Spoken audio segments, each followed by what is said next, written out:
scheme will be used as a model for other cities. By the end of the winter, the government's plan is that no one should be sleeping rough on the streets of London. The Department of the Environment is funding 1,000 extra bed spaces, starting with this hostel just along the road in Westminster. In the past 3 years, it's seen a dramatic rise in the numbers seeking shelter. I want to focus the extra spaces we're announcing today very sharply on those sleeping rough.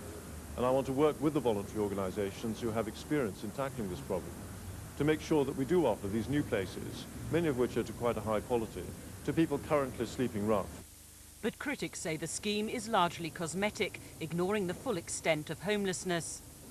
Official figures estimate there are just over 160,000 homeless families.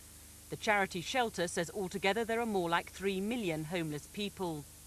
In London, in addition to 3,000 sleeping rough, it says there are 105,000 in bed and breakfast and 64,500 squatting or in other temporary accommodation.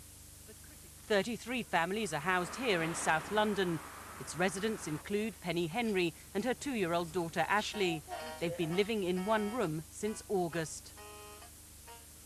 Well, I don't think it's right. I don't think I should have to stay here for long. I mean, the reason I'm in bed and breakfast is they said I'd be top priority to get a flat, and so far they haven't really come up with anything. Her local council, Southwark, can't help because building in the borough has ground to a halt. Just 55 homes were built this year.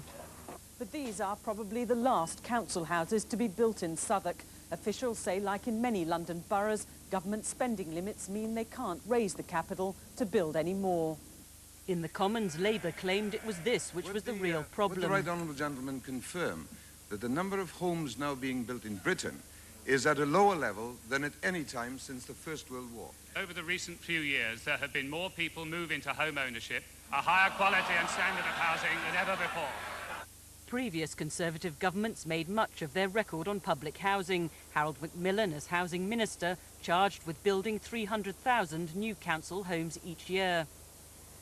Over the past 15 years, the number of council houses being built has fallen dramatically, from 130,000 to just over 21,000 last year.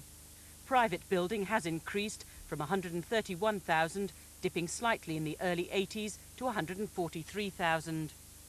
Extra funds are going towards housing association redevelopments, but today Shelter said it wasn't enough. The problem is actually much, much deeper. We have to have a new housing policy. We have to have more affordable homes for rent. And in those circumstances, I mean, 100 million is quite honestly a drop in the bucket. But the government says its initiative is just the first of many to help the homeless. Libby Vina, News at 10, Westminster.